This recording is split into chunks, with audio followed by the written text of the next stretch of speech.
Well, wonderful. Well, I'm so happy to be here. Good morning, everybody. I am Julia Holian, and I am going to be sharing with you some of the big changes that are happening on LinkedIn. So, our agenda for today is we're going to talk a bit about the algorithm. So, I don't know if you know this, but LinkedIn changed its algorithm roughly in June.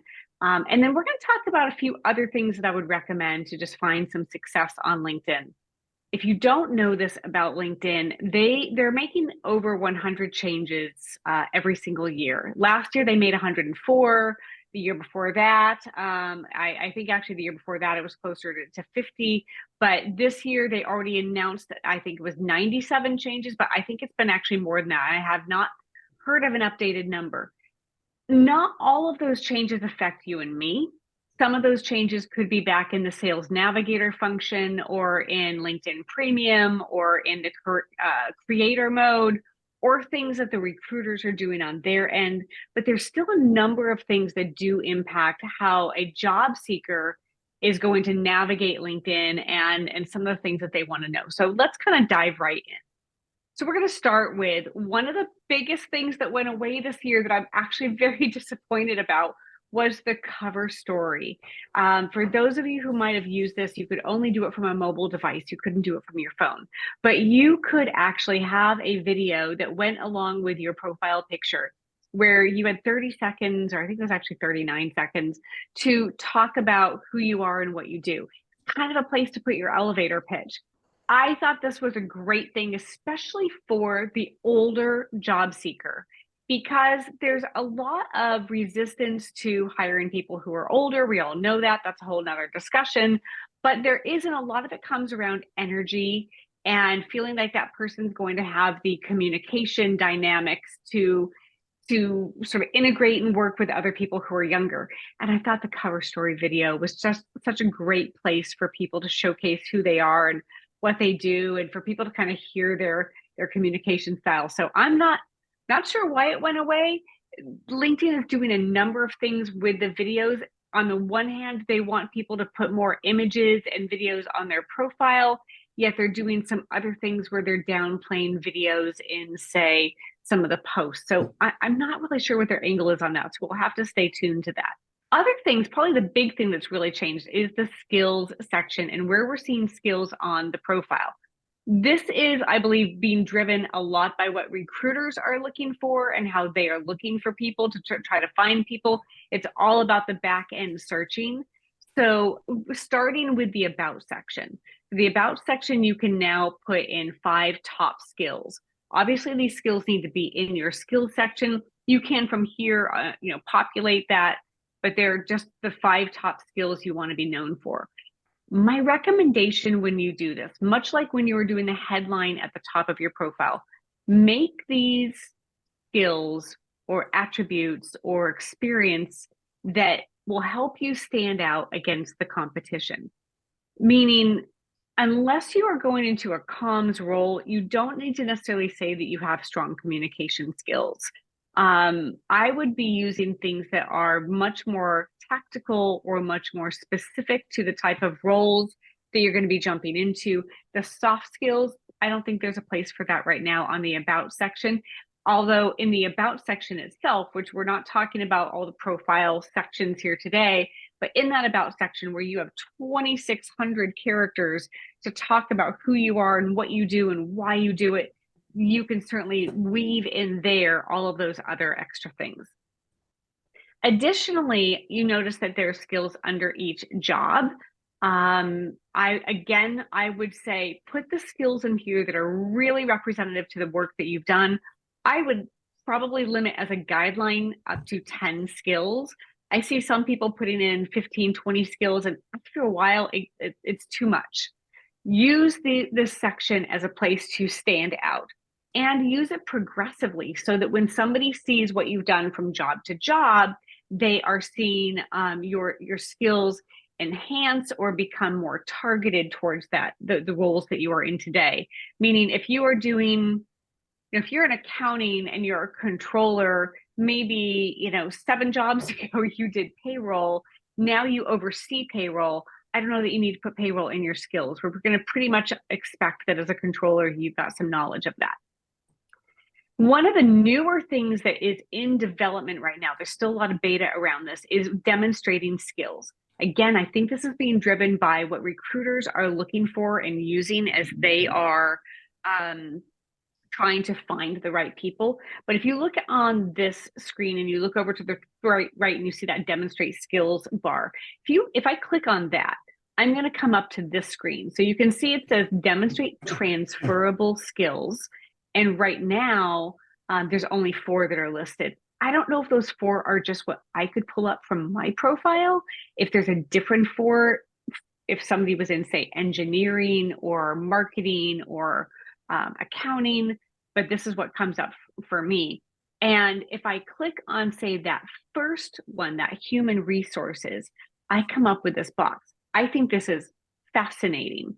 So what they're doing is they're expecting that people are going to make career pivots. And when they're making career pivots, they may need to help connect the dots between what they've done before and what they want to do in the future. And this is one of those areas to do that. So here we look at human resources. It says demonstrate your skills for roles like an HR generalist or a sourcer. When you apply to jobs, you'll be able to include your response with your application. And so they give you this question, this, why do you think you would succeed in HR? You can answer that. And I think it's fascinating that you can now answer by either in video or in writing, which I think is great, because I think that there are some people who want to be able to maybe again, show their personality, or maybe they are not a great writer, but they feel like they could talk. So again, this is a newer section. I would be following it. I'd be watching it to see what is happening. I think this could be very advantageous to people who are making career pivots, but honestly, I don't know where it's going just yet. Additionally, skill assessments. Skill assessments, I think when I work with anybody who's in a job transition, in between jobs, I tell them, look, you've got some extra time on your hand, take some assessments and get them onto your LinkedIn profile, because recruiters love to be able to validate a person's skills before they've even really talked to them. Not saying that they wouldn't talk to you anyway, but this is just, I think this can be an area where you stand out against the competition because you've already got some proven skills. So if I go into the skill assessments area, most people think that it's just about Word and Excel and all the Microsoft things and kind of the generic, but it's not. See, we've got search engine optimization. So they've got a whole evaluation on that, as well as Adobe Acrobat. But even look here, agile methodologies, cybersecurity, front-end development, machine learning. There are a lot of other technical skills that you can assess on LinkedIn to showcase what you do. I had a client just a month or 2 ago who is, I would say in her profession, she's a PMP, project management professional. She doesn't have the PMP certification. She's pursuing that right now, but she doesn't have it. But if you look back at her career, she's used Agile and Waterfall and a number of different styles of organization and analysis. And so she has taken a number of assessments and put it on her profile that she passed. So even though she doesn't have the PMP, she can prove things in other ways. So I think that's really great. The other thing that's, I wouldn't say it's super new on LinkedIn, but I wanted to point it out to all of you, if you haven't noticed this, that there's a career break function. When you are in your experience section, you can click on add position. You have the little plus sign over on the right. You could add a position or you could add a career break. I think adding a career break for anything in the past where you really show a significant amount of time, and I would say a significant amount of time is more than a year, you might want to explain, what was happening. But even today, if you have been out of your position for, say, 6 months or a year and a half, maybe you want to give a little bit more information here as to what's been going on. You can do this add career break. You'll come up when you click on that and get this form. So you can see you've got type and location. You can say when you started it, which doesn't have to be the same date as when you left your last position. It can be that you started a career break a little bit later. But in the description, you have 2,000 characters, same as any other job. to talk about what's been going on.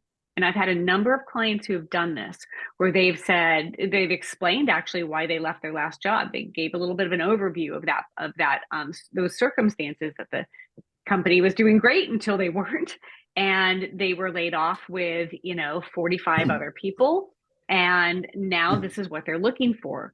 And they used this description section to actually put in their ideal job, so that from an SEO standpoint, or for them to be able to be found, they entered in what they were looking for, kind of mirroring a job description so that those keywords were in their profile. But I do want to point out, if you go back up to type, there are a select set of things that you can say for your type.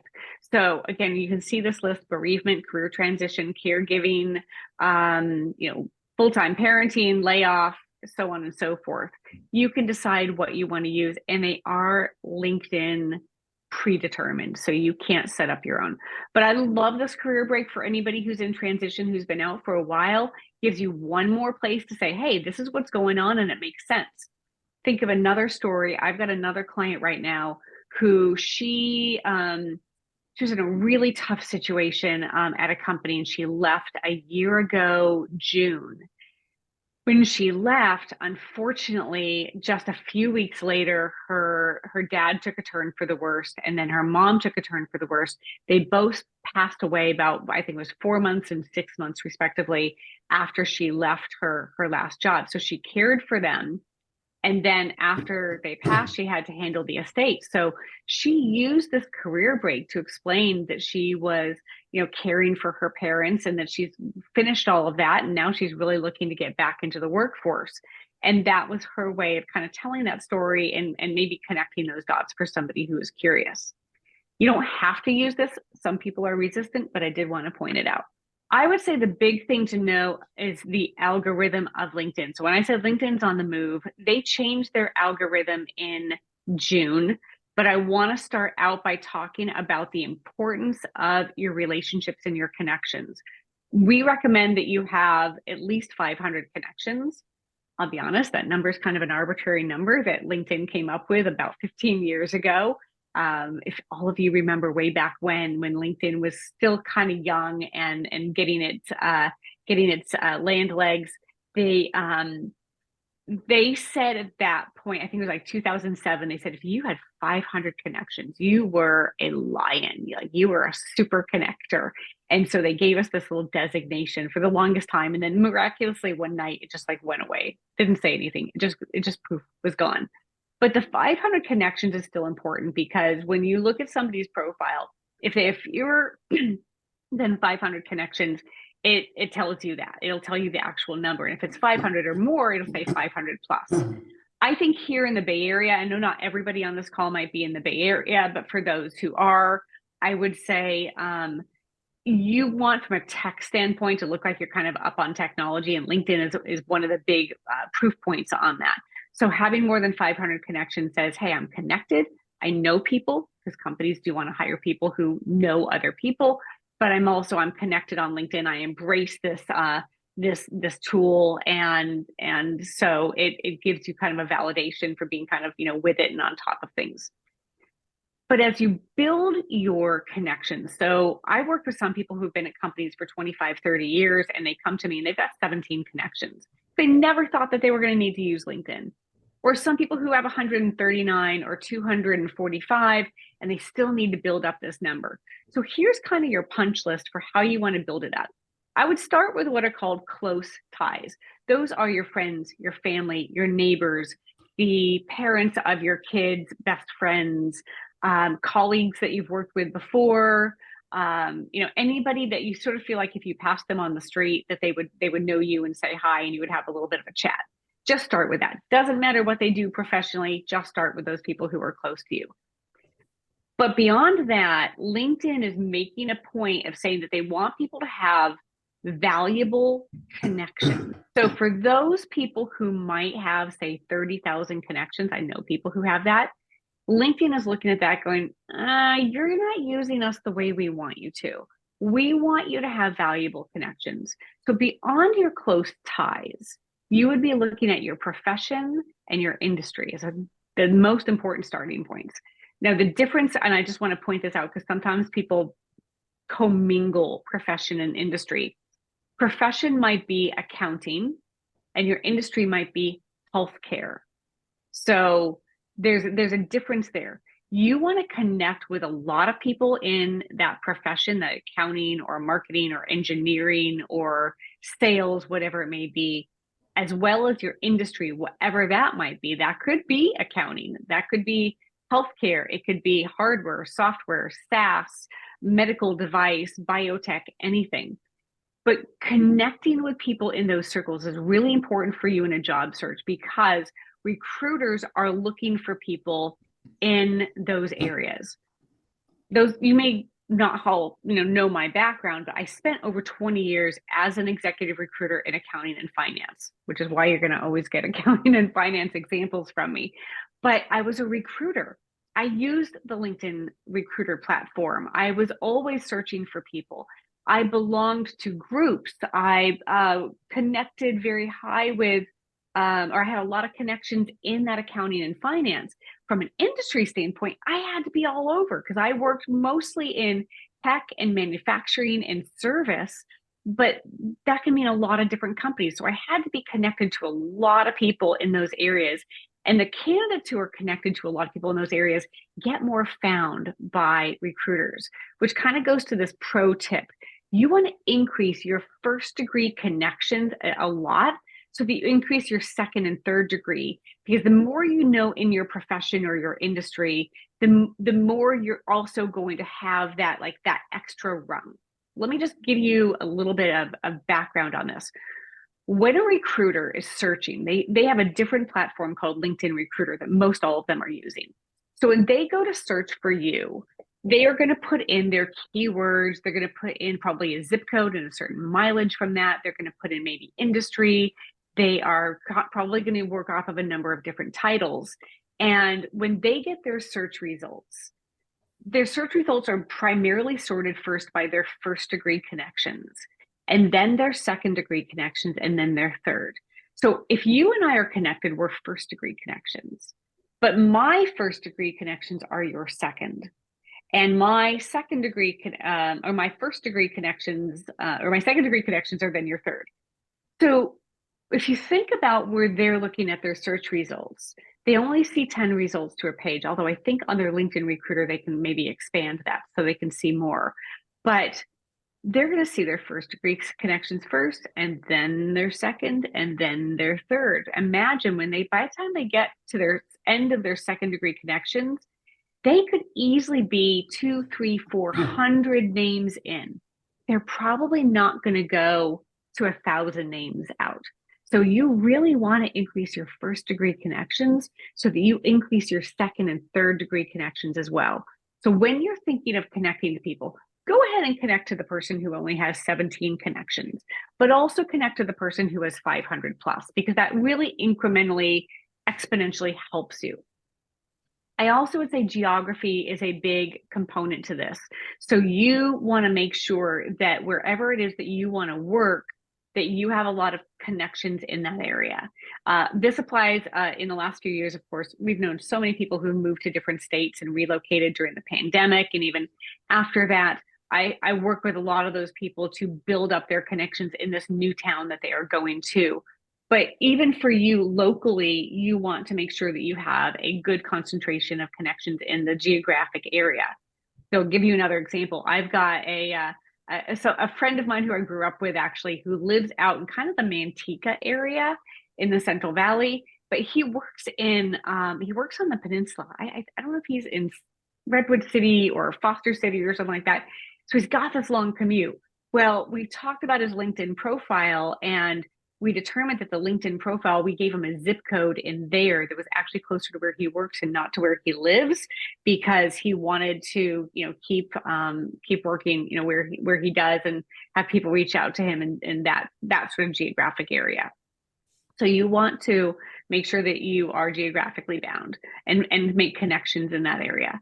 You also want to look at other common connections that you have. So what I mean by this is, Once you start connecting with people on LinkedIn, you've probably noticed that two things happen. First thing is LinkedIn starts coming up with a number of titles and they say, hey, you might want to connect with this person too, which usually means that you have something sort of in common with that person. So they prompt you to connect to these other people that you might have something in common with. So you might want to do that. You'll also notice that you will probably start getting invitations to connect to people. Now, we all know some of those are real junk. I get probably 3 or 4 invitations every day for somebody who wants to tell me that they coach coaches, and I just ignore them. But then I have other people, because I network all the time, who want to connect with me. And what I notice is that we have several mutual connections.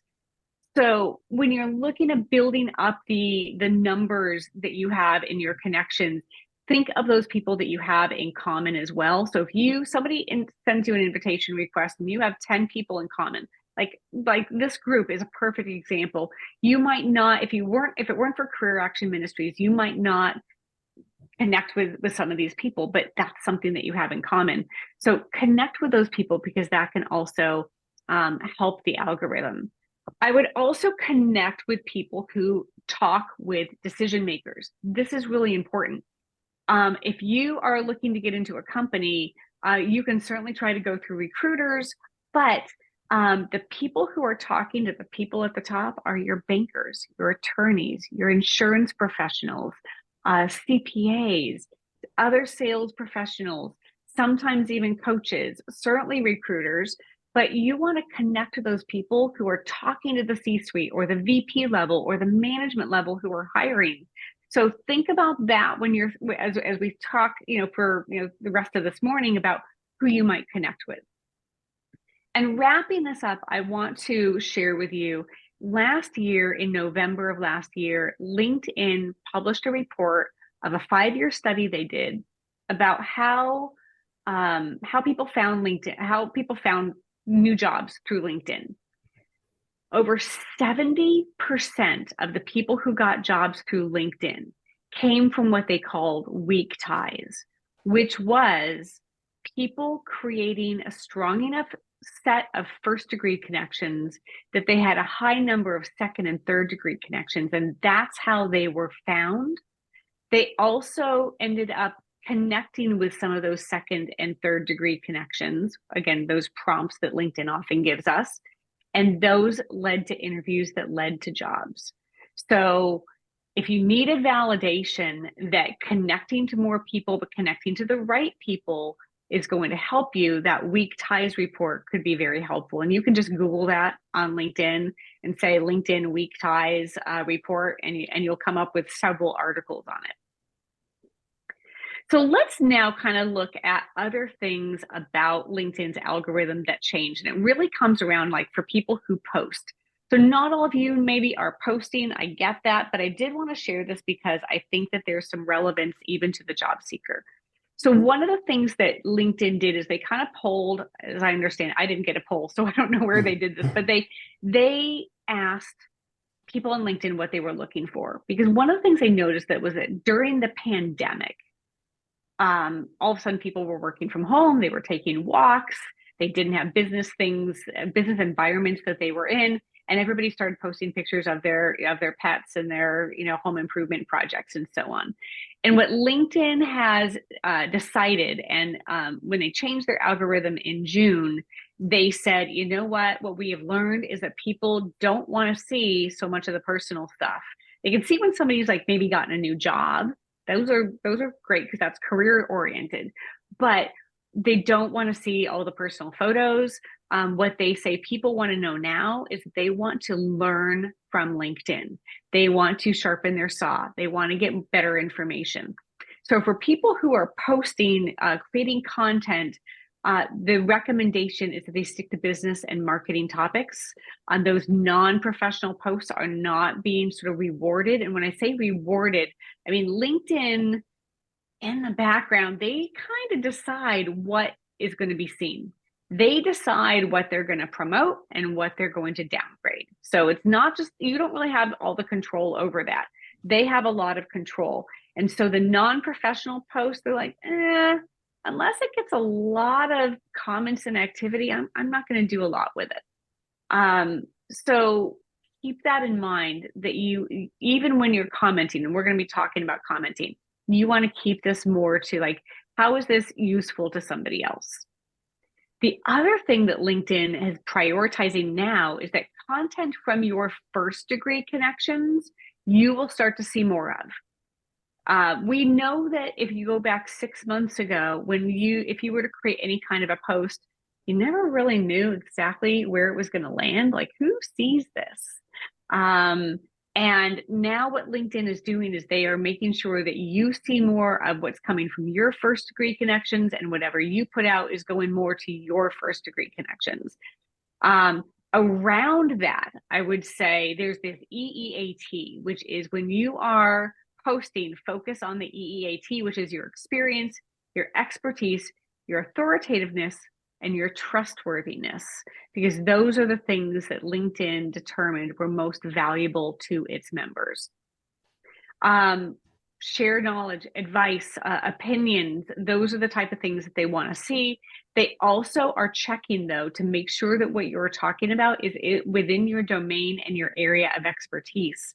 They don't want people posting things that they aren't actually sort of entrenched in. I think this is an interesting one. If they see you posting about things that they don't think that you really know based on the rest of your profile, they could very well downgrade that post. Staying on that vein, I think it's interesting to know some of the effectiveness. There's a whole lot that goes around certain types of postings and postings with links. Almost all of the sites out there, it can be LinkedIn, it can be Facebook or anything else, they don't actually like links in posts or reposts that take you away from their platform. So another new thing is that if you post with a link, your post is likely to get downgraded by 50% by LinkedIn, because they don't really want you to give somebody, the way to go out. So this is fascinating. So for me, I post a lot of content. We have different workshops with our company. And of course, there's a way to sign up for them, right? We don't have a direct link in any of our posts. We tend to, later on, we'll maybe put it in the comment section. We kind of direct people to what site to go to. Like, we'll say you can go here, but there's no hyperlink. I guess I want to point that out. There's no hyperlink in our post that says click here, because it'll take you out. That's what they're downgrading. They're doing the same things with a repost. So when you look at any post, you see the like, comment, repost, and send. The reposting with that kind of a redirect, they actually downgrade more to, they'll pretty much almost wipe it out where it doesn't get much visibility, which I think is fascinating. I don't know exactly why this is such a big thing for them, because I think there's so much value in some of these initiatives and these posts, but that's what they're doing. But then comes in what I think is interesting, what can kind of push these into a different direction, is what kind of activity do you get on your post? So if you get a lot of comments, that can kind of change the two bullets above about the reposting and the posting. So what LinkedIn wants to see is a lot of engagement. They want to see a lot of conversation, a lot of back and forth, a lot of people curious about the topic. And so they have what's called this golden hour, which means that when you post something, they want to see that there are a number of comments that are made within, say, the first hour. They also want that post, the person who did the post, to respond immediately. They want to create like that momentum behind it. So they've got this golden hour. So it's the more you start commenting in that first hour, and the person who did the post comments back, that's what they're really looking for, and they will start driving that post up. So that's one of the big things, and we'll keep talking a little bit about that, because when we think about engagement, the engagement options that you really have are reactions and commenting, or doing the post repost. So looking at the reactions, which I have sort of the image over here to the right. So there's actually 6 different reactions. There's the like, celebrate, support, love, insightful, and funny, Curiously, there was a curious and it went away in February and there was no mention of it. Like literally overnight, because I train on this all the time. One day it was there and the next day it wasn't, and LinkedIn didn't say a thing. So we don't really know where it went. Meanwhile, the funny was added last summer and or a year ago summer, and they didn't kind of forewarn anybody on that either. So I don't know why those changes, but you can react. Now, reacting is great. But reacting doesn't necessarily do anything to boost that post anymore, because what people were trying to track for the longest time was how many thumbs up could they get. And LinkedIn said, you know what, we like that, and that's great if you can see that, but we really want commenting. We want you to post something that gets people curious or engaged. They want to talk about things. So reactions are fine, but if you look at this conversation scoring, we're only going to give it a +1 for your post. It's not going to do a lot. Meanwhile, commenting, which is the most rewarding, the most impactful for the person who did the post, and even for the person who is commenting, that's really kind of like the secret sauce of LinkedIn today. So commenting will boost your post by a +12. So they want to see these posts. So a recommendation, if you are somebody who likes to post, maybe you find a group of people that you know who you have shared experiences and knowledge with, because they also really look at the people who post should be the people who are kind of in your circles. Maybe you work with them and say, hey, you know what, why don't we kind of make a pact that we're going to all post on Tuesday morning between 10 and 10:30, and then between 10:30 and 11:30, we're kind of looking at what's happening on LinkedIn and we're helping each other out. You could certainly do that.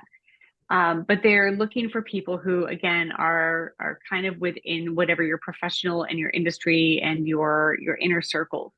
So another example of that, I have a marketing team that, we write the post, but they do all the heavy lifting of getting it all out there to the right sites. At one point, one of the people on the marketing team, every time she would post for us, she'd be posting what we wrote, but she posted it for us. She would then go in and she would comment and say, great article, and just looking forward to hearing more, or something like that. Well, because she really doesn't tie to anything that we do professionally, she's in a different state, she does a different type of a job, we realized that wasn't valuable to us. So we had to find other ways to go about it. So that's kind of an interesting thing. I already mentioned kind of the post versus the repost, or repost with thoughts. You could certainly do that. It doesn't, for whatever reason, LinkedIn likes the comments even more than taking that URL and posting it again, or reposting with thoughts. I think that creates engagement, but they don't feel quite the same way. A little bit of a pro tip here, just in case you didn't know. And one of the things that I love about LinkedIn is that anytime I react to something or I comment, I can go find it again easily. And I think this is a big deal, because I was trying to figure out how to do this a while back, because in my line of work as a career coach, I sometimes see really great posts or articles that I want to share with my clients. And how do I go back and find them again? I have to maybe think of, like, who was the author? What company did that come from? Where was that? How long ago was it? Well, if you want to find something that you reacted to or you commented on, go back to your activities section on your profile and click all activities. And you can go up to your comment section and click on that and see everything you ever commented on. You can also hit the more button within that activities and go to reactions and see everything you ever reacted to. So where I use this sometimes during the day is usually sometime in the morning. I jump on LinkedIn for a little while and I'm just kind of checking out my news feed. I don't always have time to comment right then. I try to when I can, when I think it's going to be really valuable to somebody. But maybe I don't have time, or maybe I see something, I'm like, I just want to save this for later. So I will or I might make that small comment, knowing that then at the end of the day, I can go back into my activities and find it again. And then I can pick up and resume whatever actions I wanted to take.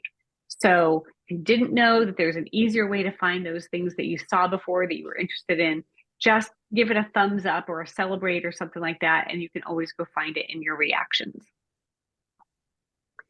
Looking at the real focus for LinkedIn is creating meaningful engagement. They want you to focus on the value, information, and meaningful conversations. So no longer are they going to be focusing on reaching a high number of people. They want to reach the right people. So they are not just pushing out to your first degree connections.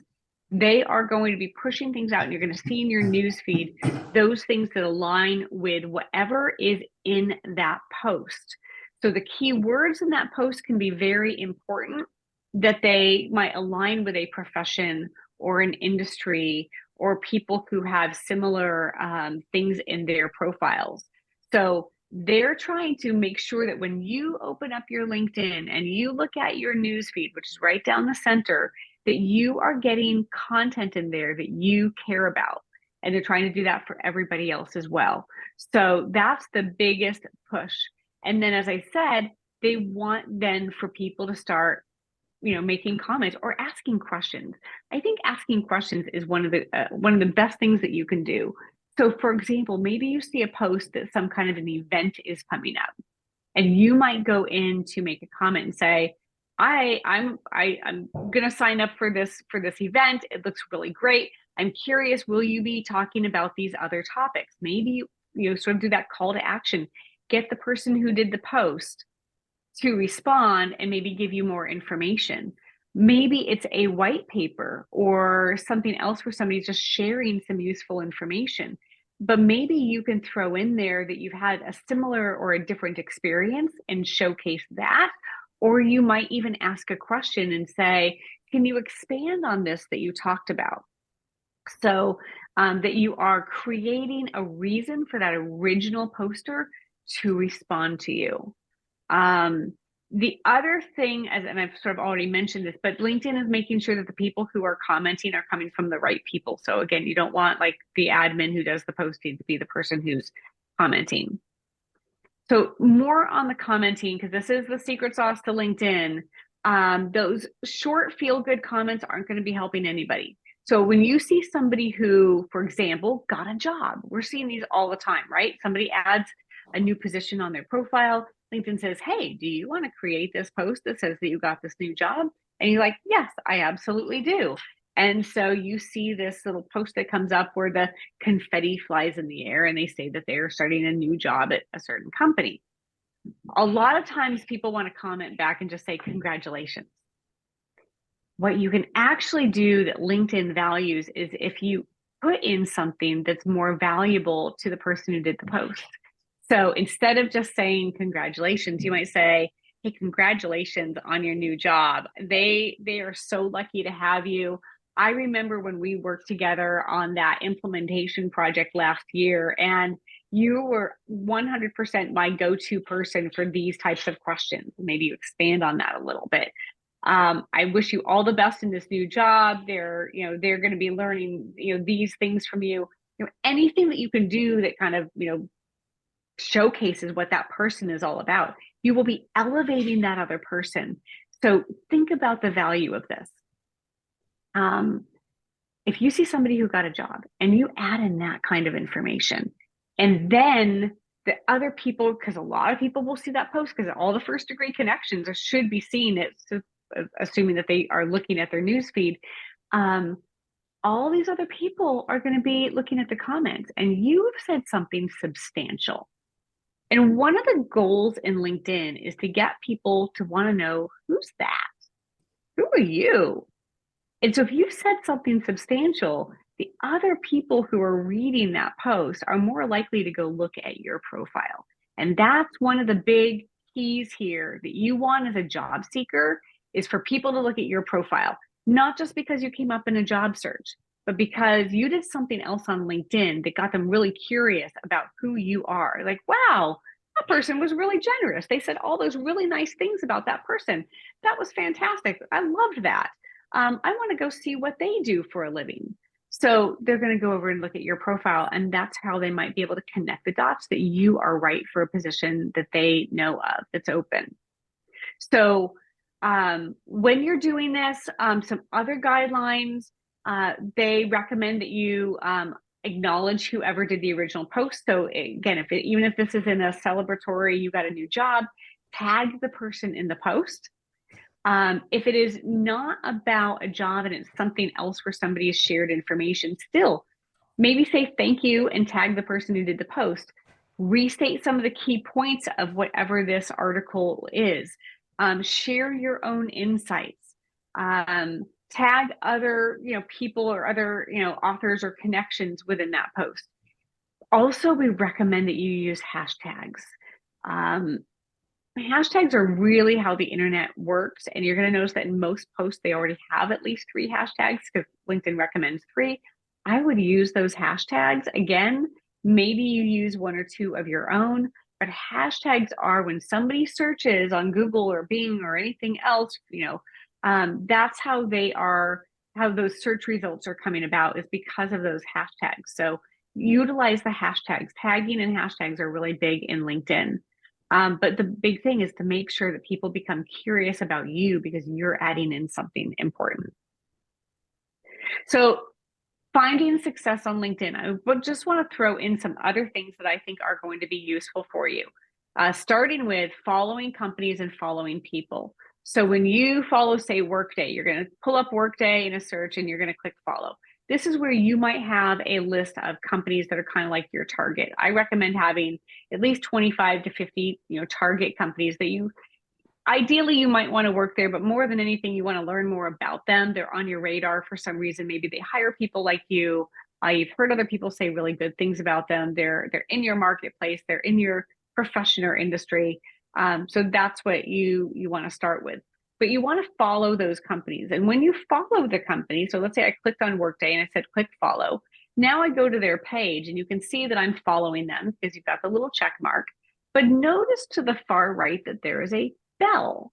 Well, when you get this bell, that means that whenever this company posts something, it is then going to appear in your notifications that they posted something.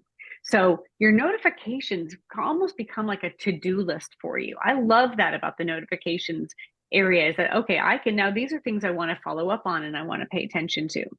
So that bell doesn't just apply to companies, it also applies to people. So I would, when you go into a company and you're following them, I would also go look at all of their posts and I would figure out who within the company also posts. So that you can start seeing so you can usually look at a post within a company and start seeing those people who are engaged, but then go start looking at the people in the company who posts within the company. They could be posting on their own, but they're still an employee in there.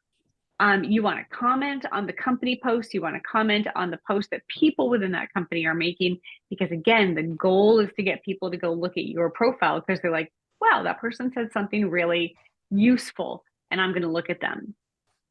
Where you also want to take this, and I just want to point out, when you start commenting on things where you're not connected to the person, so maybe they're in a company, maybe they're something else. When you start commenting and you create some kind of an engagement, you comment in such a way that they respond. You ask a question and they respond. It is so much easier to invite that person to connect once you've had some kind of a correspondence. So think about increasing your connections, but also think about increasing your connections in these companies that are on your target list. So if you're following the company, you're following the people, you can then usually find entry points where you can have a sort of a LinkedIn conversation with somebody through this comments. And then you can easily usually send them a connection request and say, thank you so much for answering my question or for sharing that information. I appreciate that engagement. I would like to actually connect with you if that's okay, so that I can more easily see the things that you do in the future. I've had so many clients do this, and I've not had one person get declined and not connect with the person. And I've seen this happen many times where once they get that entry point into the company, they've now made just 1 or 2 first-degree connections inside a company. All their other colleagues that they're connected to on LinkedIn are their second-degree connections. especially those recruiters and hiring managers. So think about this, going back to that slide where I talk about the importance of first degree connections. If you get more first degree connections inside the companies that you're targeting, then when their recruiters or hiring managers are looking for you, you are going to come up higher in their search results because you are now a second degree connection with whoever is doing that search. So instead of being on page 200, you might be on page 20, or maybe you're even on page 2. So that's one of the best things I think you can do. On that kind of same vein, I want to mention a new thing about companies that a lot of people don't know of. This came out in the spring, maybe April or May. This is new. Do not see it on every company's profile. I don't know why. I don't know if this is a company generated option or if it is a LinkedIn thing that's still getting rolled out. But many companies are letting you tell them that you are interested in working there. So here's what happens. You're looking at a company, staying with Workday. You can go to their About, click on About, or you can click on Life. And you're going to scroll down, not very far. About, I think it's you. If you click on About, you're going to see the About like overview, and then you're going to get to this next section. If you hit on Life, you're going to go right to it. But this new box will appear.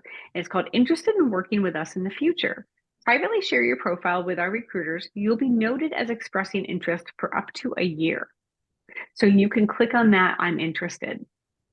I don't know yet how this is going to be used.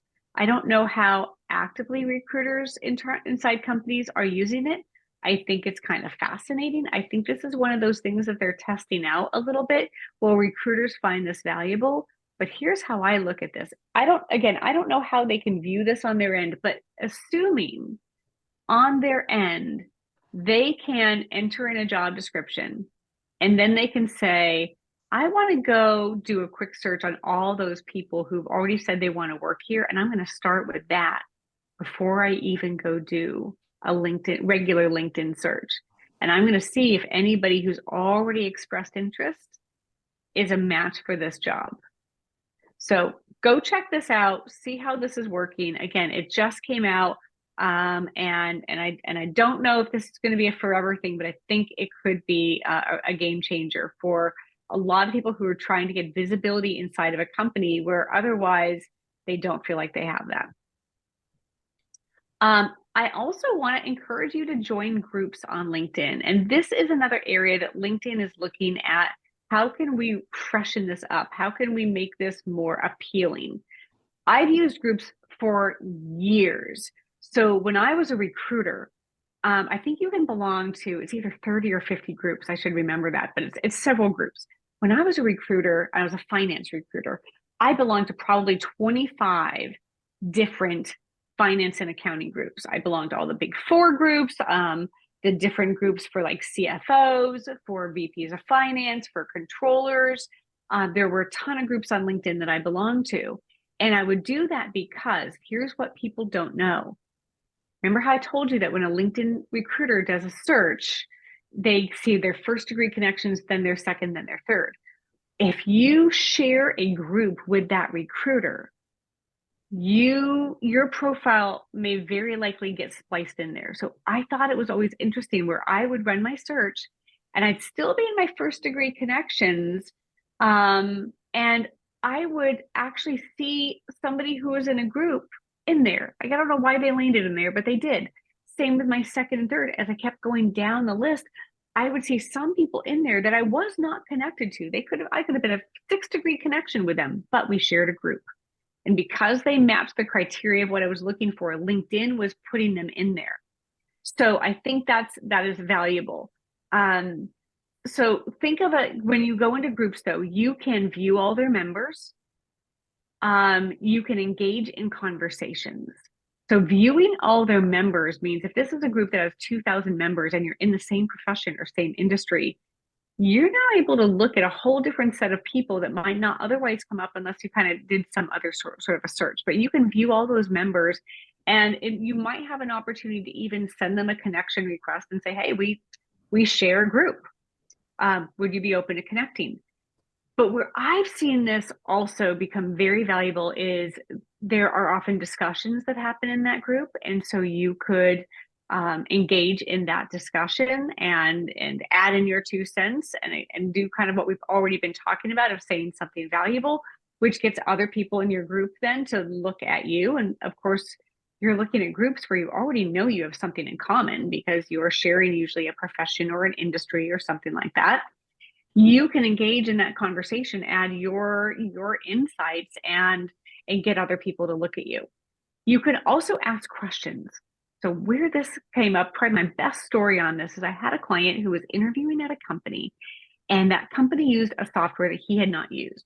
He used another software, was not necessarily a direct competitor, but was very, very similar. And he went into a couple of groups and he posed a question and said, hey, I've got an interview coming up next week, and the company that I'm talking to uses this software. I've not used it. I've used this other software.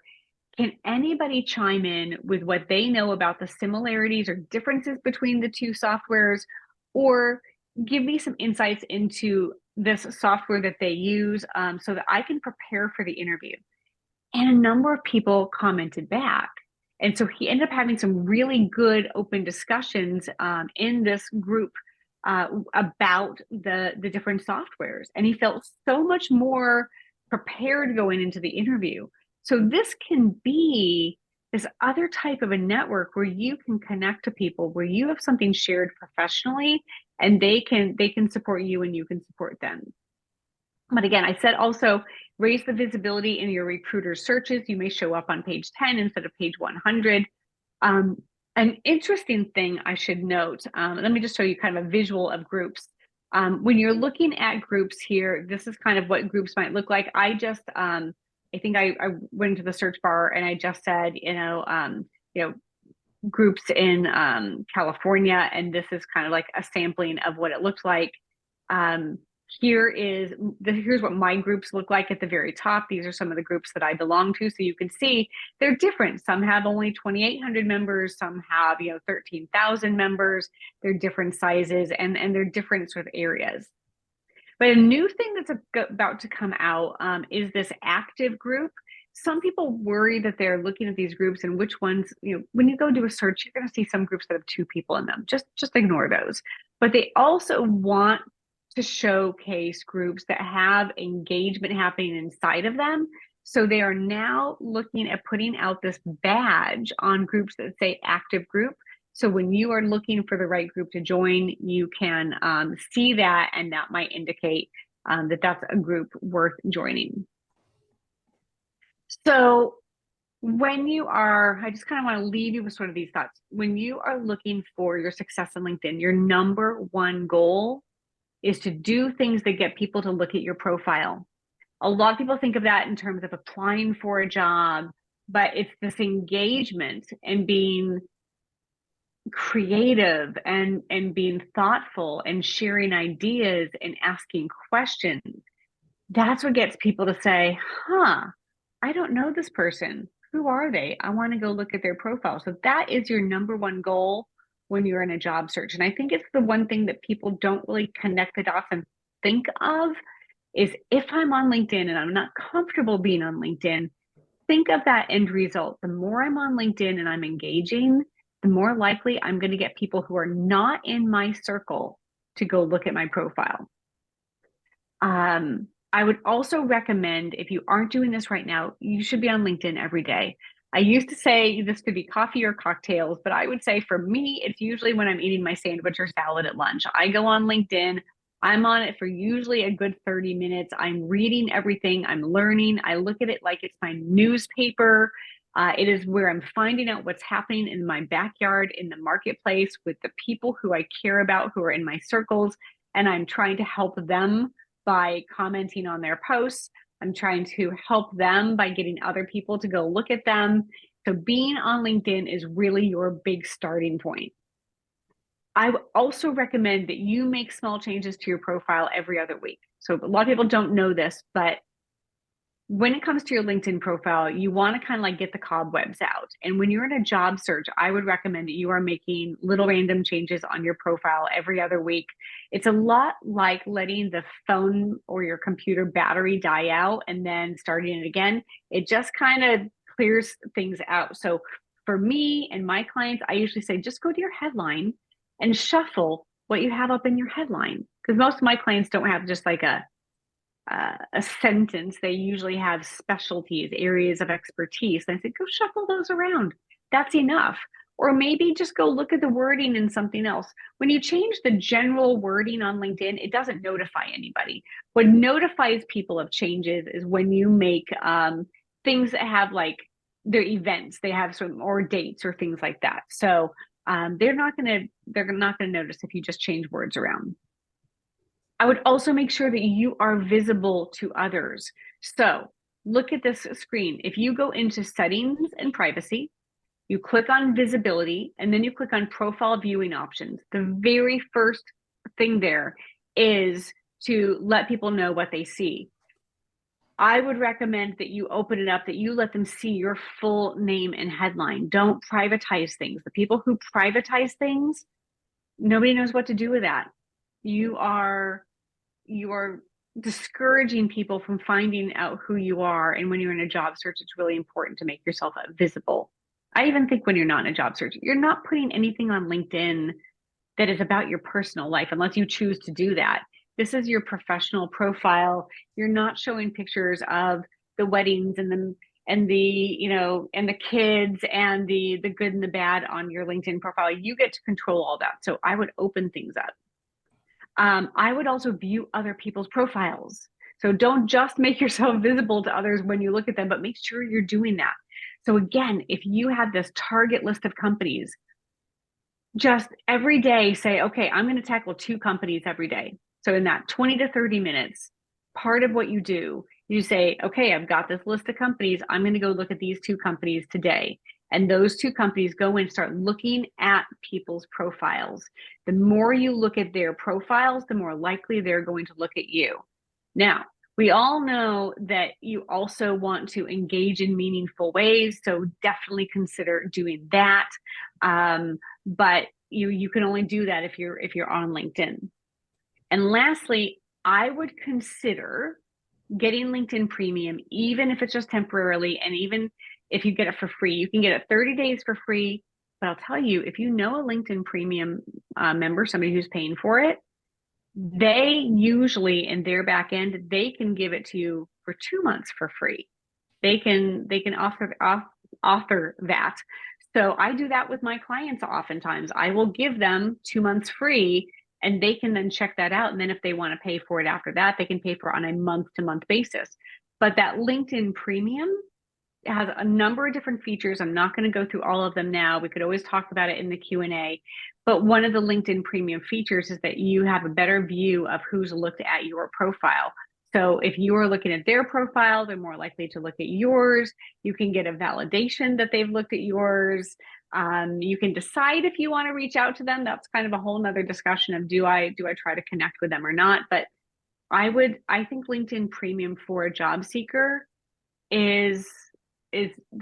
I recommend it. It's definitely more of a pro than a con in any way. I know there's a cost to it, but I think it can be highly valuable. Those are my recommendations. That's what I would recommend you look at to understand the new algorithm. Think of how you can engage. There we have it.